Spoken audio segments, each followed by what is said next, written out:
This is a very, very special person to me. This is my oldest son. This is Jonathan. Jonathan's 19. Jonathan is the greatest coach I've ever had. Jonathan has taught me more about life than I will ever teach him. The reason why I introduce you to Jonathan today is I want you to know that coaching isn't always formal. It's not always stereotypical. See, Jonathan has been a great coach to me.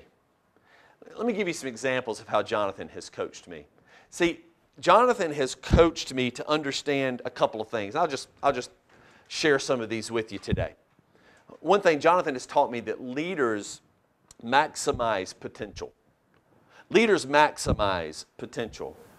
Let me take you back to June 30th of 1993.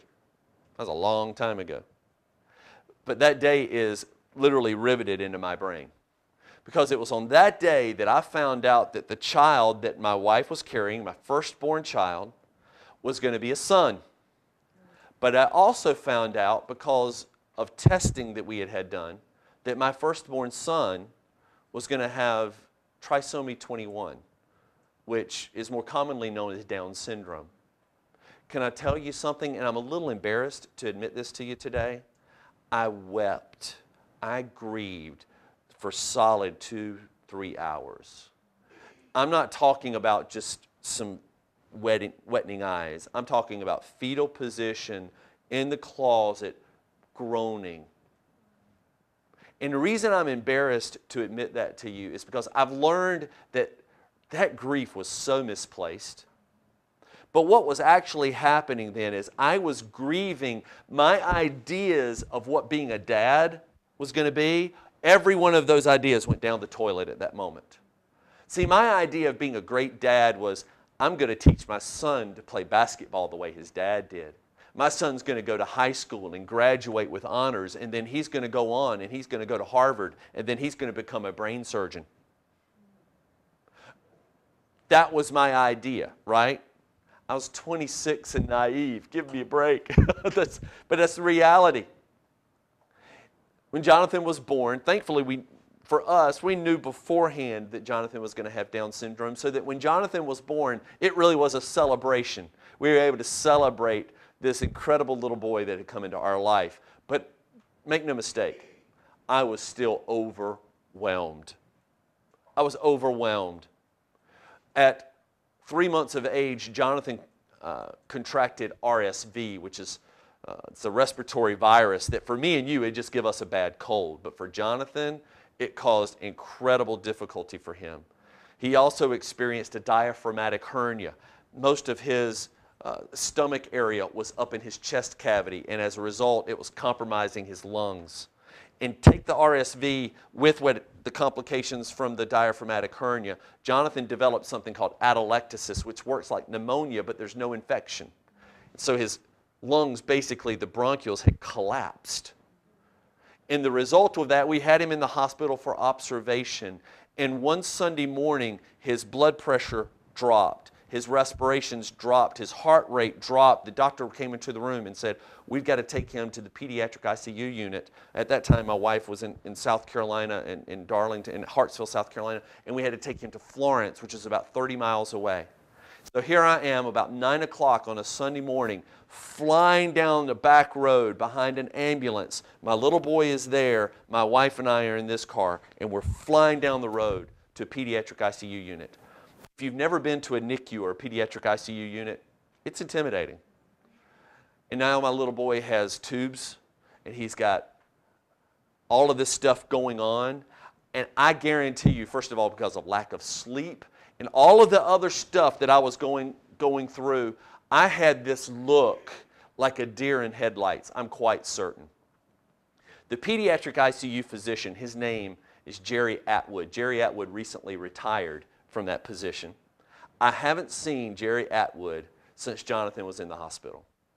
But Dr. Atwood took a risk, and the risk had nothing to do with taking care of Jonathan's physical condition.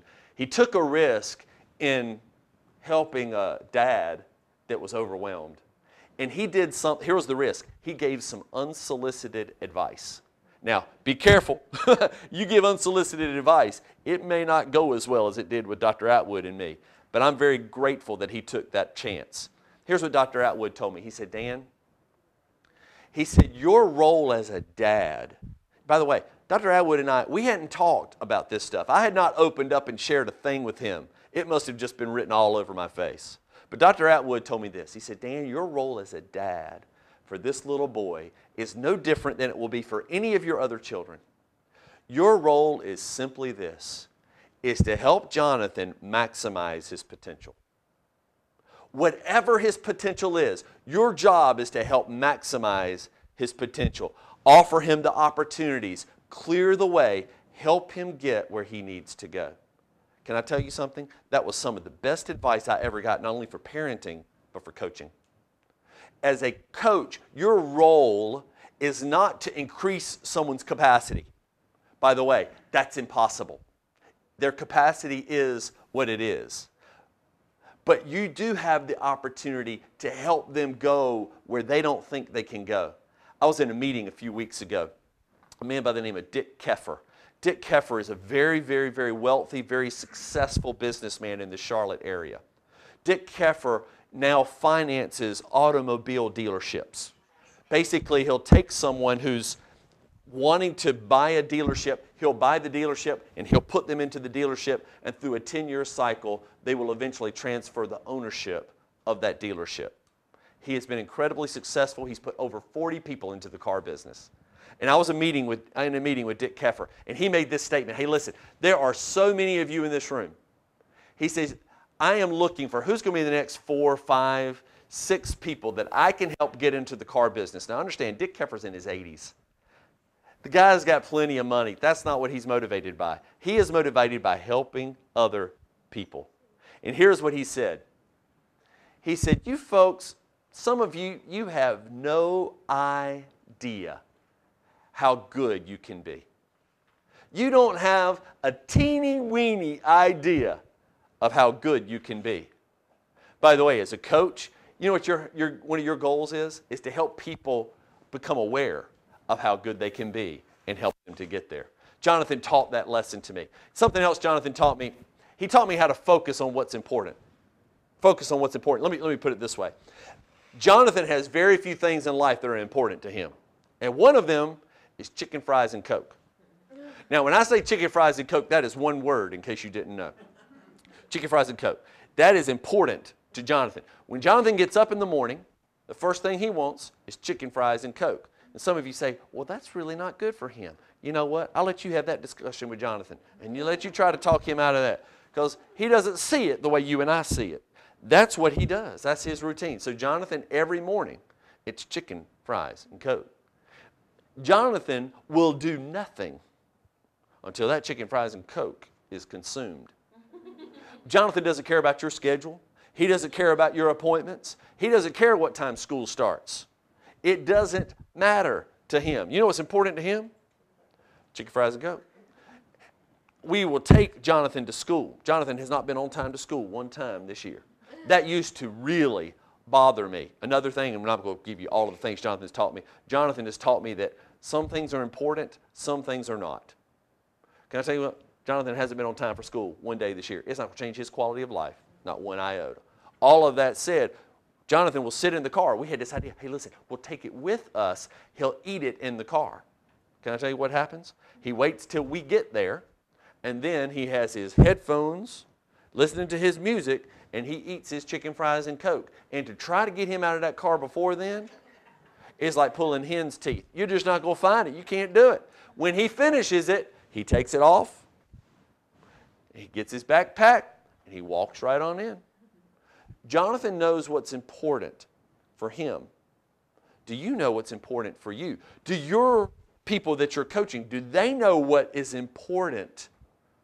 By the way, we got to get alignment with those. I understand that. But getting clarity as to what's important is a big deal. And Jonathan has taught me, listen, if I know what's important with bulldog tenacity, I don't let it go. No one can steer me away from that. There's one other really important thing Jonathan has taught me. I have 21 of these. 21 lessons of leadership for my son with Trisomy 21. Another one that he has taught me is you got to celebrate the victories. Leaders celebrate the victories. See, here's what I have found happens, and I am so guilty of it. We accomplish a milestone. We hit a goal. We accomplish a task, and then you're immediately on to the next task. I'm talking about coaches. I like to observe Nick Saban. Nick Saban is a great coach at University of Alabama.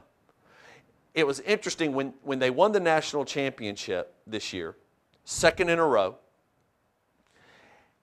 immediately, not waiting a week, not waiting 10 days, immediately he's talking about in the post-game interview about next year and preparing to win another championship.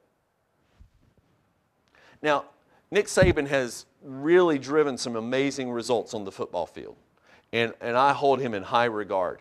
I really do. He's an incredible coach. But can't you celebrate the victories? Listen, you have accomplished something that is a really big deal. Celebrate it. He needs to hang out with Jonathan. Jonathan will show him how to celebrate a victory. Here's a video of my man this past Saturday at our basketball league. It's a special needs basketball league. Now, Jonathan is shooting, and as you can tell, some of this is a big challenge for Jonathan. But I'm going to tell you what, in just a second, you're going to see Jonathan's going to make it. By the way, he went 4 for 4 on his trips down the floor. His basketball dad was proud. This one goes in. Yes. So now is the time to celebrate.